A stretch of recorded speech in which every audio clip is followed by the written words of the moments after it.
Pertama ini nggak ngerekam, tapi kalau untuk berikutnya biasa saya rekam kan. Ini kan pengenalan doang kan. Oke ya,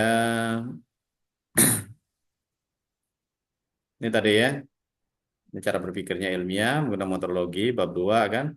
Nah yang penting ini turunannya nanti ke mencari ide. Ini yang perlu kita tahap awal yang harus kita pahami kan, yang dipertanyakan tadi kan. Kira-kira ide penelitiannya apa gitu kan? Ini bicara tugasnya nanti kan ide penelitian, ide, topik sama aja kan, tema kan, fokus itu sama aja itu, substansi itu istilahnya sama. Kita mau teliti apa itu kan bahasanya kan. Kita mau meneliti kajiannya tentang apa kan? Maka syaratnya ini ada syarat lagi. Syaratnya ini yang diarahkan oleh prodi tadi kan. Yang pertama relevan dengan prodi kan. Atau istilahnya tadi road road map penelitian. Jadi sejalan dengan keilmuan kita kuliah di S2, bukan di S1 saya Pak, saya status saya pertanian, saya pengen meneliti pertanian. Ya nggak bisa, kecuali bisa merelevansikan ekonomi syariah dengan pertanian. Jadi kajian fokusnya adalah ekonomi syariah atau isu-isu yang disampaikan oleh prodi kan. Itu syaratnya yang pertama, itu kan relevan dengan prodi. Yang kedua, ada teori kan atau konseptualitasnya, konsep atau bahasa saya eh, pisau analisisnya ada. Jadi di tatanan S2 kita masih menggunakan pisau analisis untuk meneliti sesuatu kan. Apakah secara eh, data apa kuantitatif ataupun secara kualitatif. Ini dua hal ini adalah syarat utamanya. Nah, untuk mencari syarat utama ini perlu cara mencarinya kan. Cara mencari kan macam-macam gitu kan. Cara menemukan. Ya bisa dari pengalaman kan atau pekerjaan kan. Bapak Ibu kan bank itu sangat relevan sekali kan. Pekerjaan kan, bidang sesuai kan. Kalau bank kan pasti sesuai, pasti syariah. Kalau pengen dari situ kan atau dari latar belakang pendidikan kan. Pasti ini lebih S1-nya. Kalau S1-nya ada relevan dengan ekonomi syariah atau pokoknya syariah lah ekonomi lah kan, tidak terlalu jauh menyimpang kan. Yang ketiga, ya bisa juga melakukan saya lebih suka lebih secara searching aja kan, gunakan mesin pencari kan. Ini lebih simpel. Kalau kita mau gampang, ya mesin pencari gunakan Google, Mbah Google kan. Google, saya butuh judul ekonomi tesis, judul judul tesis ekonomi syariah. Itu ratusan judul keluar, tinggal dilihat aja mana yang srek. Ya tidak semua yang diminta Google itu benar gitu kan. Ini kita cobain. Nggak semua yang Google em, sampaikan itu benar gitu kan. Mereka bisa salah kalau kita mau ngambil Google. Nanti dari Google nanti kita spesifikkan. Ini kalau kita mau tanya Mbah Google dulu ya. Kita cobain langsung ya. Banyak Google saya kan. Ya, judul tesis ekonomi syariah. Jangan disalin nanti ya, nanti dapat skripsi, dapat tesisnya disalin, Pak. Saya udah selesai. Nanti kena plagiat, nanti kita ada cek Turnitin itu kan. Judul tesis ekonomi syariah yang mudah diteliti. Misalnya tinggal buka aja, kalau betul mudah apa enggak katanya kan. Ini kalau udah belum ketemu ide kan. Nah, di sini dia akan menyampaikan banyak judul itu kan. Ini kuantitatif. Kalau bicaranya pengaruh fintech syariah ini kuantitatif. Dampak teknologi blockchain dalam pengembangan kualitatif. Analisis efisiensi kinerja kualitatif. Peran crowdfunding mendukung UMKM kualitatif. Ini kualitatif. Pengaruh ini kuantitatif. Banyak Bapak Ibu. No. Dan itu baru satu Google, masih banyak lagi yang lain kan.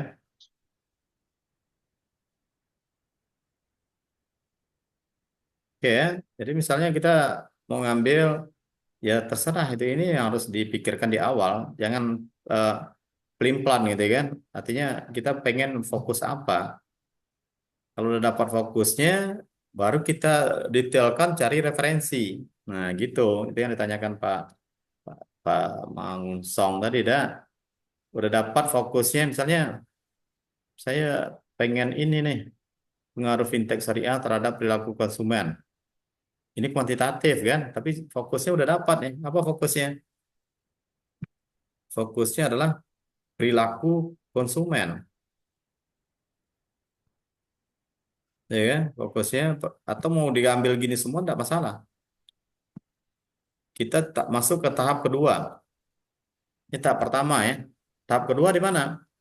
Kita coba jangan Google Scholar. Boleh sih Google Scholar, cuma saya lebih saranin Semantek Scholar. Google Scholar sama aja ya. Cuma lebih bagus eh, Semantek ini, Semantik. Jadi Semantek. Ini kita mau mencari isinya yang relevan. Atau dalam istilah penelitian itu studi relevan. Masuk ke Semantek Scholar ya.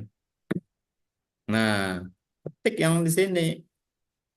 Kita searching, kalau akan keluarlah artikel-artikel yang relevan dengan yang kita tadi. Ini bisa kita download. Ini bisa ratusan artikel. Ini artikel ya, bukan skripsi. Ini jurnal. Kita tahunya dia artikel atau penelitian tuh dari sini. Ini jurnal. Pengaruh iklan citra merek, perilaku pembelian, kan, hotel syariah. Pengaruh produk promosi, ya macam-macam dia keluar. Karena kita ambil banyak kan. Kita ambil banyak. Tapi kalau perilaku konsumen, hanya perilaku konsumen. Ini kita bikin lengkap kan. Maka dia yang mirip-mirip dengan ini, dia akan keluar banyak. Dia akan keluar semua nih kan. Dan banyak ini sampai berapa ini? Ini bisa di-download. Kira-kira apa yang kita yang relevan betul kan? Pengaruh pelaku konsumen terhadap putusan. Ya kita harus selektif juga karena yang keluar di sini tidak semuanya bagus kan. Ada cara untuk melihat pengaruh. Ya banyak ini Bapak Ibu. Experimental. Tinggal kita mau yang mana gitu kan. Misalnya kita udah menemukan lebih spesifik, dan kita cari lagi. Ini kita klik nanti bisa keluar. Gitu. Misalnya ini kita klik, udah yang PDF ini langsung keluar. Kalau yang nggak ada PDF, kita butuh mencari sumber utamanya lagi kan. Lalu ini langsung keluar, artikelnya di sini nih. Nah, langsung dia terdownload. Ini dia kan pengaruh faktor produk promosi terhadap perilaku konsumen. Tidak relevan sih dengan tadi kan, tapi kira-kira gambarannya gitu. Tapi ini bisa syariah. Kenapa? Objeknya syariah. Gitu ya cara nyarinya. Ya tinggal kapan ada waktu Bapak Ibu nyari kan. Nah, searching di mesin pencari kan. Ini yang pertama ini tadi, relevan dengan prodi ini perlu kita perhatikan. Jadi jangan melenceng dia dari ekonomi syariah tadi kan sesuai roadmap. Nah, kalau udah dapat, kita udah mantep gitu kan. Baru tentukan topik kita kan. Mantapkan kan tema penelitian kita kan. Baru isi yang tadi. Nanti baru kita arahkan langkah berikutnya apa kan. Kemudian Bapak Ibu kan. Atau isi form spreadsheet tadi ya. Spreadsheet nanti akan saya sebar untuk di ini belum ya untuk Bank BSI belum. Bank Jambi sudah gitu kan. Jadi tahap pertama cukup nyari ini dulu. Nah setelah tahap pertama dapat ini baru saya review lagi. Nanti saya review kan tidak harus ketemu gitu kan. Bisa aja nanti saya mereviewnya seperti ini nanti saya kirim ke Bapak Ibu kan. Dan apa langkah Bapak Ibu lagi untuk yang kedua kan. Ini baru tahap yang pertama. Yang ini abaikan dulu, ini nggak penting. Ini tinggal copas. Bab 2, bab 3 itu copas. Copy paste kan. Yang kita yang penting dalam proposal itu adalah ya ini bagaimana membangun, mencari ide dan membangun latar belakang masalah dan mengidentifikasi masalah gitu kan, serta merumuskan masalah. Nah, kelemahan dari para peneliti di sini kadang kan tidak ngikutin alur caranya itu tadi kan. Ini tahap kedua baru nanti kita mantapin lagi. Sekarang ya nggak apa-apa dulu lah mau kuanti mau kuali bebas. Nanti kalau udah ketemu, wah ternyata saya seretnya di kuanti atau dari awal Bapak Ibu udah berkeyakinan saya mau pengen metodenya ini kuanti, saya udah pengen kuali kan. Maka yang kita cari artikel-artikel yang relevan itu adalah yang sesuai. Kalau kuali ya kuali, kuanti ya kuanti gitu kan. Gitu ya Bapak Ibu ya. Udah tinggal Bapak Ibu memantapkan hati dan jiwa ya untuk menemukan saya mau meneliti apa gitu kan.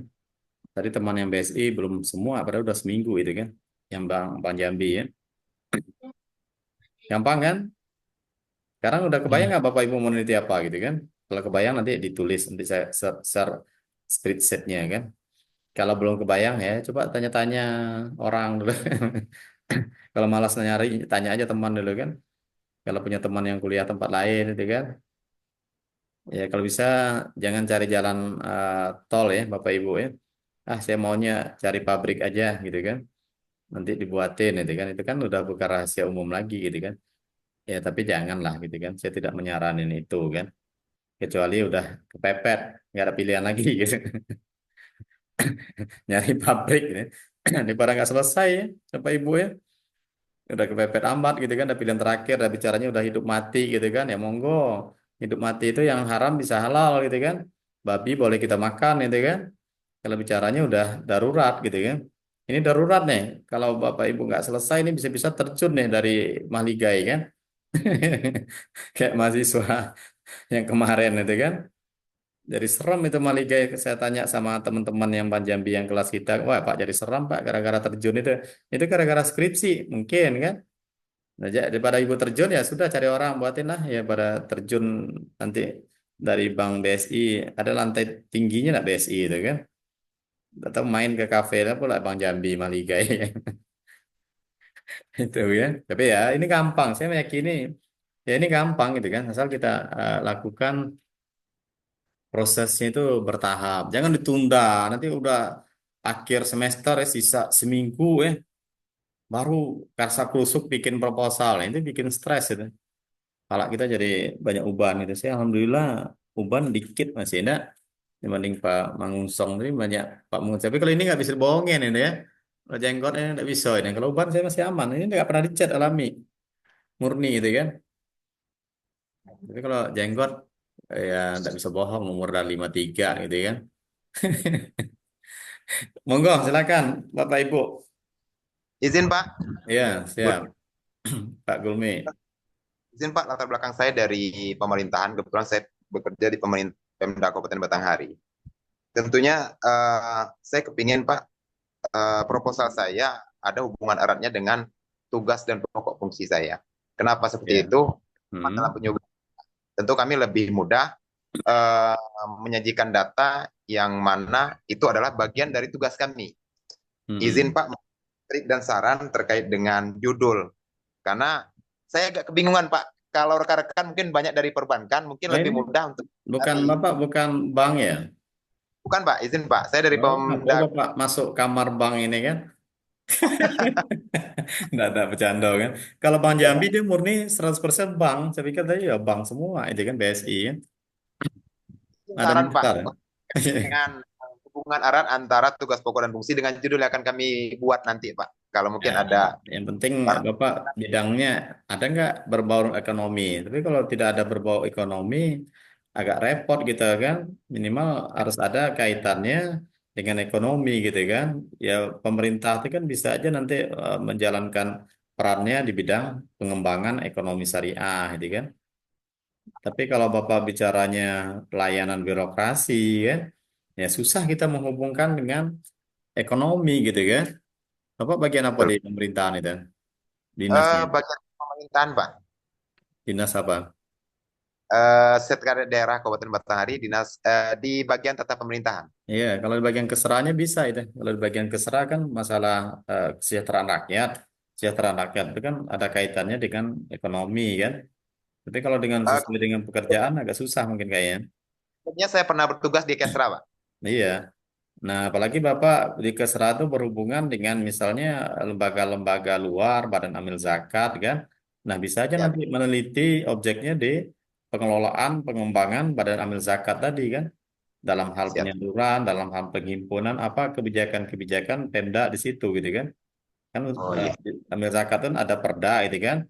Bisa aja Bapak mengkaji pelaksanaan perda tentang zakat tadi, sejauh mana penerapannya. Apakah semuanya sudah patuh dan taat? Kalau belum, ya itu yang perlu digali. Apa kendala masalahnya itu kan? Nah kan gampang itu Pak ya. Tapi ya siap, pengen apa pengen di bidang apa terserah. Penting harus ada ekonominya ya. Jangan siap, siap, Pak. ya nggak ada ekonominya kan. Kalau ada hubungan ke ekonomi tadi boleh gitu kan. Peran pemerintah dalam pengembangan ya literasi eh, apa namanya bank syariah kan. Pengembangan UMKM syariah atau apapun banyak gitu Pak. Ya, Ya, tapi siap, Pak. nuansanya lebih ke kualitatif itu.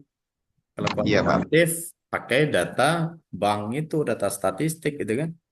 Ya, Peran pertumbuhan ekonomi, literasi keuangan syariah terhadap tingkat kemiskinan. Nah, itu kan bisa.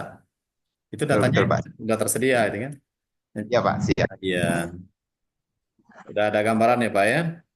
Ya, Pak. Terima kasih, Pak. Kalau Terima kasih, Pak. S1-nya apa kemarin Pak? S1-nya, maaf. Ekonomi manajemen, Pak.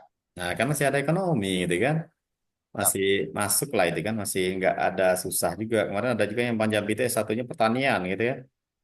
Iya, tapi kerjanya di bank nih kan, ya harus sedikit belajar kalau masih ada ekonominya kan tinggal di apa istilahnya kan disyariahkan aja kan, disunat aja kan dari konvensional jadi syariah gitu kan. Ya, Pak. Gitu.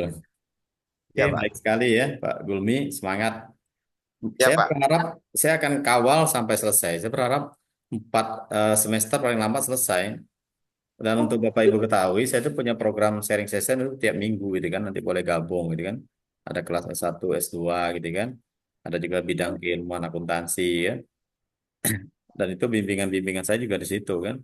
Jadi saya akan Oh, kawal gitu kan, karena saya harus bertanggung jawab juga itu kan. Kita curi start di proposal, ya nanti walaupun kita tidak ketemu di mata kuliah gitu kan, bukan saya yang bimbing, kan nggak mungkin semuanya saya yang bimbing gitu kan. Tapi mungkin ada lah saya yang ikut bimbing kan. Kita kan bagi-bagi kan. Nah, saya siap untuk kita sama-sama sharing gitu kan, sama-sama belajar gitu kan. Setiap Sabtu itu dan rekaman itu biasanya saya kirim, nanti saya kirim lah ada bimbingan kan. Ada YouTube rekaman itu kan boleh dilihat, tapi itu tingkatnya udah tingkat mereview proposal kan. Tapi untuk gambaran boleh. Dan itu semuanya untuk yang mahasiswa-mahasiswa UIN kan, S1 dan S2 kan. Kadang kalau saya nguji proposal, saya mereview, itu saya minta rekamannya. Dan saya masukin di YouTube di sesi saya gitu kan. Nanti bolehlah saya share nanti kan di grup ini kan sebagai gambarannya aja. Gitu. Saya minta 15 menit tadi ya udah lewat nih kayaknya.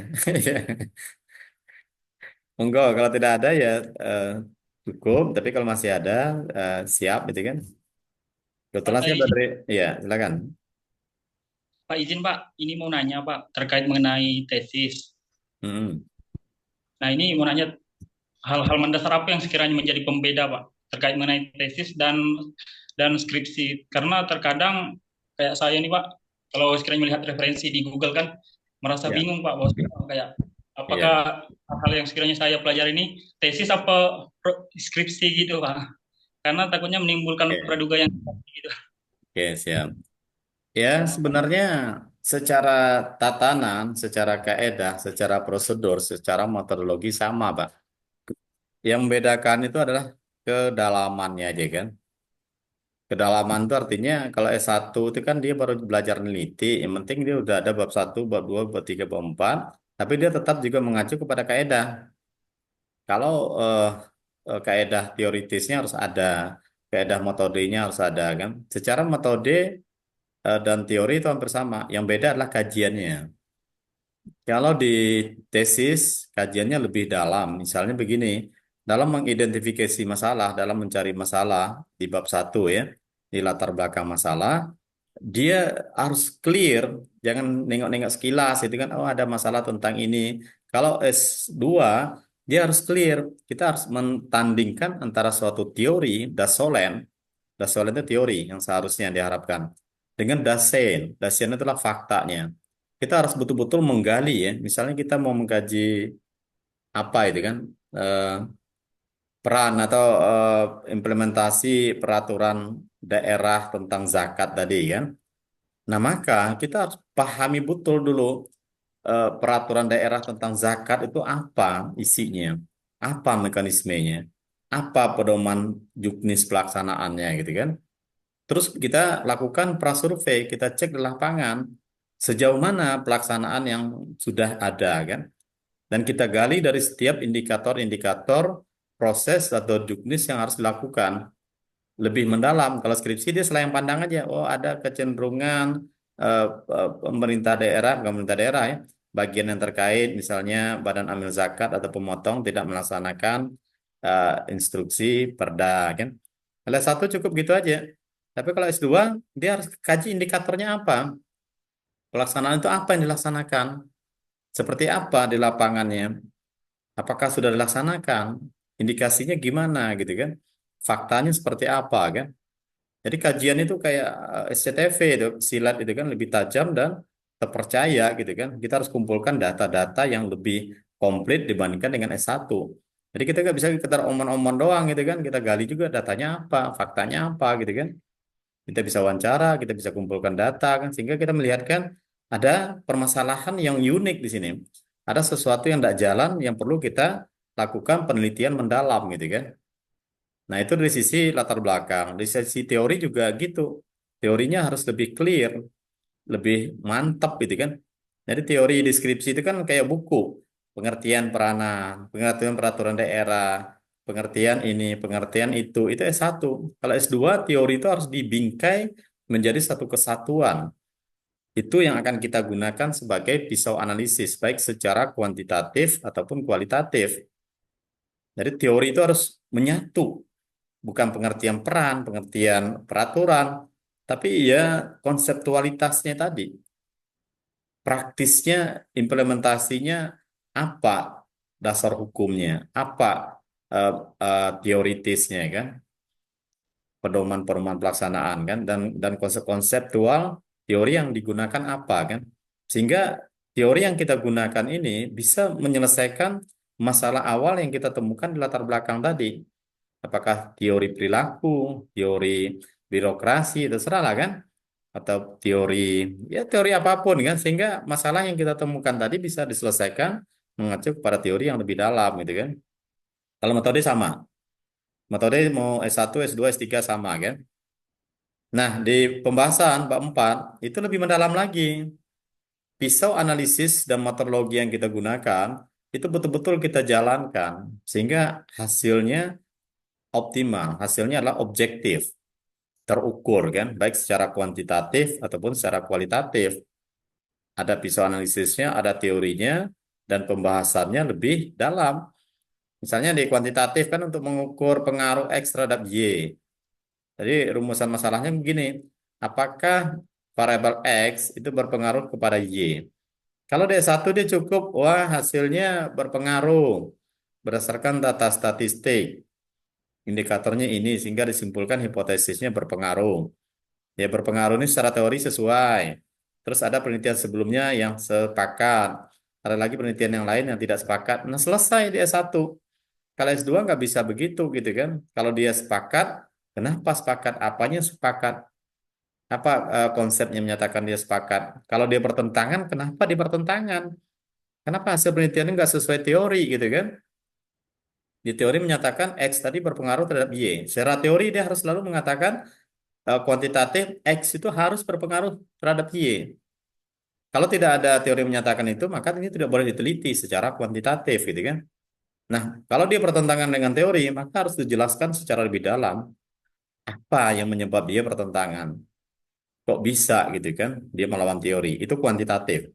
Kalau kualitatif sama, galian itu harus mendalam, gitu kan? Kita wawancarai setiap indikator proses teori yang kita gunakan itu kita harus gali betul sampai ke akar-akarnya. Kita pastikan betul jawaban-jawaban dari informan yang kita wawancarai itu valid. Ada metodenya kan, metode validitas datanya. Kalau sudah valid wawancara-wawancara tadi, baru kita bahas secara teori. Bagaimana kita tandingkan atau sandingkan dengan teori. Secara teori begini, faktanya begini gitu kan. Nah, itu yang banyak berceloteh. Maka itu yang saya katakan yang kualitatif harus pintar ngarang-ngarang. Kalau kuantitatif itu terukur. Kuantitatif yang mengukur secara statistik. Kalau kualitatif wawancara, hasil wawancara kita bahas secara teori gitu kan. Kalau disertasi gimana ya? Lebih tinggi lagi, lebih dalam lagi dan bisa-bisa dia menemukan suatu model, suatu konstruk, suatu teori yang baru gitu kan. Itu kalau S3 menemukan, kalau sering-sering menemukan jadi profesor deh kan. Jadi semakin ke atas itu hanya bedanya ketajaman cara berpikirnya aja. Kan beda anak SD, SMP, SMA, dia sama belajarnya. SD juga belajar matematika, SMP belajar matematika ya, SMA belajar matematika, itu S1, S2, S3 itu kan. Nah, tapi kan nggak sama. Waktu SD dia ngajarnya lebih ringan itu kan, tapi matematika juga gitu kan. Satu tambah satu dua atau ini kan SMP agak meningkat, SMA lebih meningkat lagi, lebih ribet lagi kan. Jadi intinya secara prosedural, secara kaedah itu sama. Yang membedakan adalah kualitas ketajaman eh, semua sisi yang saya sebutkan tadi gitu ya. Gitu ya, Mas Oleh ya. Nanti sambil jalan lah, jangan ke bab offset dulu kita kan terlalu jauh gitu kan. Sekarang temukan aja dulu idenya. Pak, saya mau meneliti ini Pak, nanti isi spreadsheet-nya. Ya, kayak Pak Gulmi tadi kan udah dapat gambaran, ya udah nanti apa topik penelitian kita kan. Mau langsung judul juga boleh. Objek itu adalah tempat, fokus penelitian apa objek penelitian itu tempat kan. Fokus penelitian adalah kita mau meneliti tentang apa kan. Kalau mau langsung jadi judul ya lebih bagus. Tapi kalau belum bisa membingkai judul, ya peminatan aja dulu mau di bidang apa kan, meneliti tentang apa gitu kan. Tapi mengacu pada roadmap yang telah ditetapkan oleh Prodi ya. Gitu. Ini Bu Mutabarat, Izin Pak, kenapa Ibu nih tambah berkerinyut nampaknya mukanya. izin, izin Pak, Ya, silakan Pak izin Pak Samijan. dengan Samijan Pak. Ya, Izin Pak, bahwa kami dengan Pak Gulmi lebih kurang sama. Kami kebetulan di dinas di PNS Polri Pak, di Polda Pak. Ada 3 orang sini Pak. Ada Bu Jojor, Mbak Sumarni sama saya Pak. Itu kebetulan oh, dinasnya di kepolisian sebagai PNS-nya Pak. ngeri Nah, pula kita ini kan. iya Pak, izin Pak. Itu pengambil ide itu Pak, gimana? Agak bingung juga tuh Pak. Mohon petunjuk Pak. Udah Terima lari kasih Pak. mana-mana lagi ini kan. Salah masuk juga nih Ndak, Pak ke Bank BSI ya. Jadi grupnya jangan dibuat BSI lah kalau begini kan. Rubah itu nama Pak, grupnya. dari prodinya Pak dibikin BSI Pak. Ini kriminalisasi ini.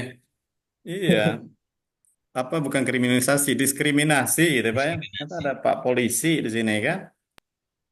Ya, Ada pejabat ini kan pemerintah daerah. Saya pikir Bank BSI semua. Ya sama aja sih sebetulnya Pak. iya Pak. Kan tidak harus Bapak meneliti di kepolisian gitu kan. Nanti kalau di kepolisian gimana caranya ekonomi syariah itu kan. Jadi Kalau di perusahaan apa bisa Pak ya? Misalnya perusahaan atau bisa, CV, sangat CV. bisa Bang. Bisa. Boleh, tidak harus di tempat kita bekerja itu kan. Di perusahaan boleh, di bank boleh, dimanapun boleh gitu kan. Tapi kajian kita harus ada kaitannya dengan ekonomi. Bebas dengan kalau di kepolisian agak susah sih itu kan peran polisi dalam menertibkan kepatuhan syariah Syariah. di perbankan itu kan atau pinjaman online itu kan peran polisi bisa juga itu Pak peran polisi dalam pencegahan itu kan pinjaman online yang tidak legal atau judi online kan mengarahkan kepada syariah itu. Intinya kalau di perusahaan boleh Pak. Tidak harus Iya. sesuai dengan bidang pekerjaan. Saya kan berpikiran tadi Bapak Ibu ini kan di bidangnya bank syariah, ya udah cari yang sudah terkait dengan yang kita kuasai. Karena konsep penelitian itu adalah kita harus menguasai dari siapapun ya di dunia ini ya. Nggak mungkin nanti waktu di seminar proposal Bapak kayak regular kayak sakitan itu kan, manut-manut pucat itu kan enggak itu kan. Nanti kalau Pak polisi jangan bawa pistol nanti kan waktu ujian kan. Saya dulu waktu ngajar di kampus swasta di Bungo itu ada mahasiswa kita itu ya kastim itu kan, ada dandim pakai pengawal itu kan. Kami suruh lah dulu kan ujiannya offline, Pak, pistolnya taruh di luar dulu gitu. Kayak kita nguji-nguji emosi kawan kan. Nedor. Itu serius itu kan mahasiswa kami dulu tuh ya pejabat semua itu kan. Camat gitu kan.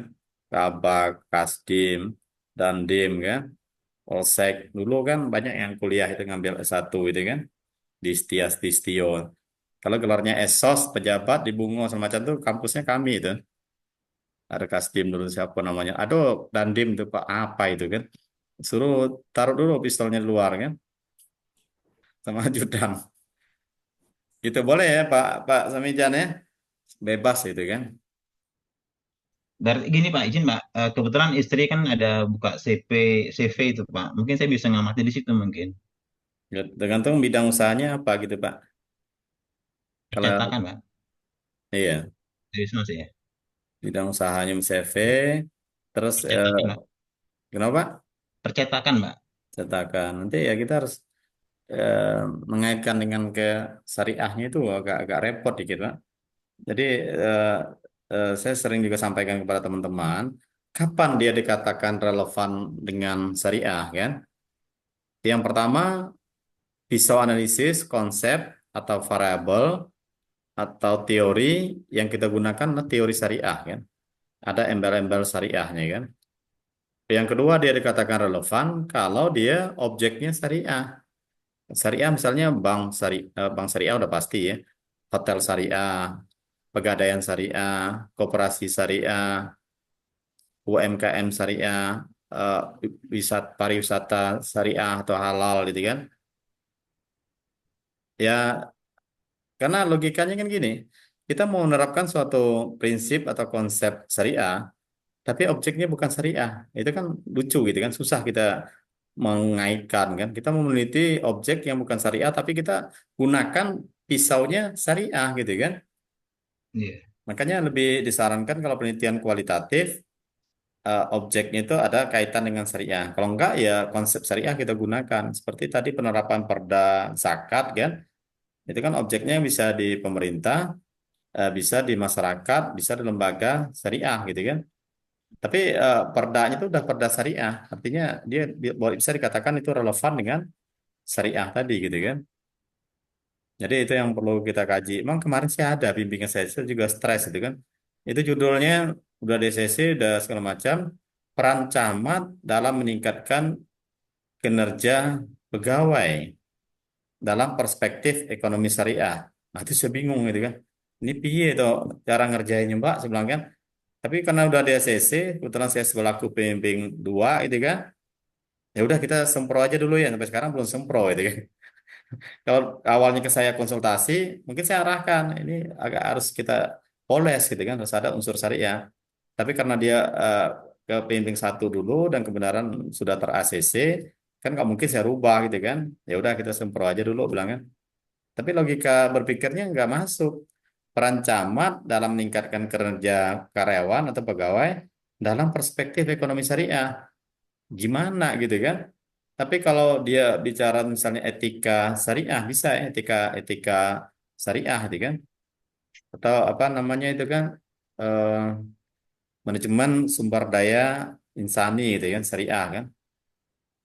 Artinya etika syariah gitu kan, macam mana? Ya, agak susah sih mengaitkan itu kan. Tapi bisa, tapi jangan ekonomi syariah, tapi lebih ke etika bisnis syariahnya, ke etika syariahnya. Itu bisa itu kan. Dan nanti kita semprokan dulu lah, saya bilang kan. Nah, itu sekarang fenomenanya kan. Nah, harapan kita dengan ada proses perkuliahan begini, kita berharap ya tingkat relevansi dengan prodinya itu nyambung gitu kan. Jangan terlalu lari betul gitu kan. Tidak sesuai gitu ya. Karena keilmuan kita dianggap S2-nya ekonomi syariah. Berarti kita dianggap, ya dianggap orang kita juga harus menguasai itu kan. Atau kalau nggak bisa dikatakan sebagai ahli gitu kan. Otomatis yang kita teliti ya tentang fenomena-fenomena yang berkaitan dengan ekonomi syariah. Gitu ya Pak, nanti kita pikirkan ya Pak ya. Yang penting ada nuansa-nuansa syariahnya lah kan. Kalau objeknya dimanapun bisa kan. Kalau mau kualitatif. Kalau kuantitatif gampang, objeknya adalah bursa efek syariah aja. Atau perbankan syariah.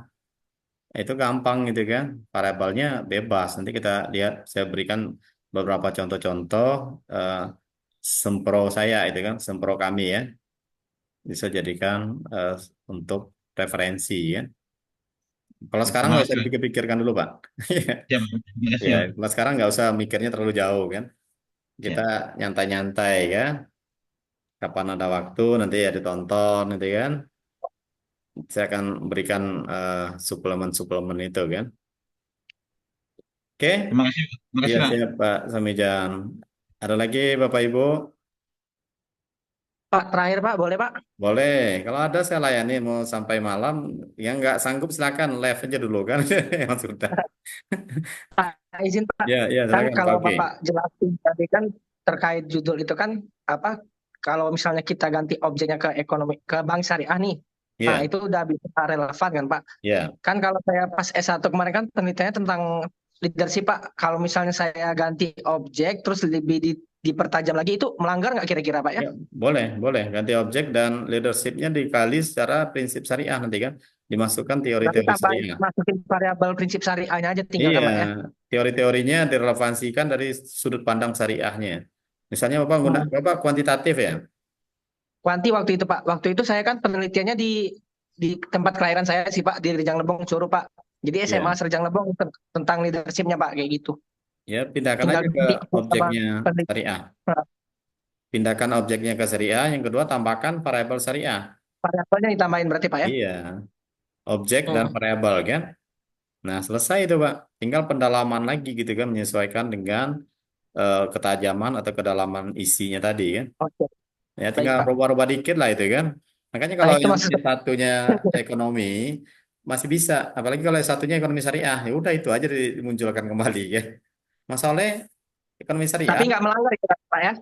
iya boleh. Oke Pak. Makasih Pak pencerahannya Ya. Pak. Masalahnya dari ekonomi syariah enggak? Saya dulu Enggak kebetulan waktu di itu saya Pak. Ya, oke, boleh Pak. Gampang itu kan. Siapa? Atau dicari skripsi orang gitu kan dikembangin jadi tesis, ya bisa aja kan. Banyak jalan ke Saya Roma nggak itu. tahu, jadi nanti saya kembangin jadi tesis gitu Pak. Iya. Kalaupun nggak skripsi, skripsi kita kan, skripsi orang Ah, gitu kan, boleh juga gitu kan. boleh gitu Pak ya? Iya boleh lah, siapa yang larang? Artinya kita kan menggunakan konsep ATM, amati, Hmm. tiru, modifikasi gitu kan. Jadi Oke jangan Pak. mempersulit Pak. Baik Pak. Siapa? Makasih Mempermudah pencerahannya gitu Pak. kan. Oke, terima kasih sama-sama Pak Oki. Yang terakhir atau masih ada lagi yang terakhir dari yang terakhir Bapak Ibu?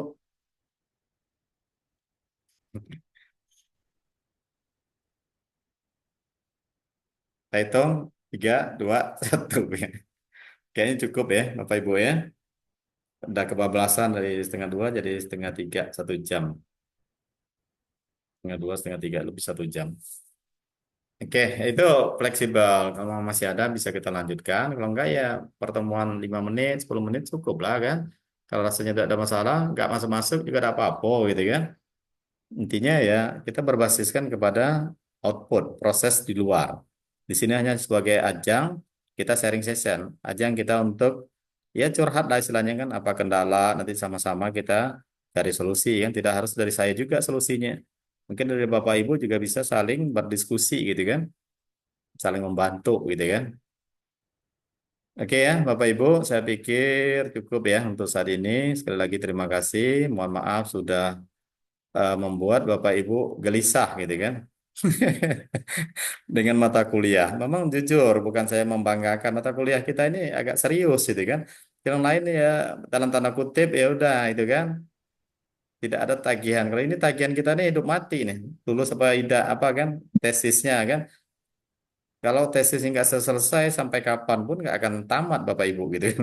Jadi agak sedikit sedikit agak membuat Bapak Ibu terganggu gitu kan, membuat pikirannya jadi kadang, tapi jangan sampai dipikirkan ya, sambil tidur wah ini proposal ini, nah ini tesis ini, nah ini apa, nih nggak usah. Kalau saya nggak usah itu dipikirkan, gitu kan, sama-sama kita jalani. Cek Oke, solusi. ya Bapak Ibu ya sekali lagi terima kasih. Mohon maaf jika ada yang kurang. Kita akhiri ya. Sampai di sini. Insya Allah kondisional kapan kita lanjutkan kan. Dan saya akhiri. Assalamualaikum warahmatullahi wabarakatuh. Waalaikumsalam warahmatullahi wabarakatuh. Waalaikumsalam Warahmatullahi warahmatullahi wabarakatuh. wabarakatuh. Terima kasih Bapak Ibu. Terima kasih Pak Us. Ya, sama-sama Ibu ya.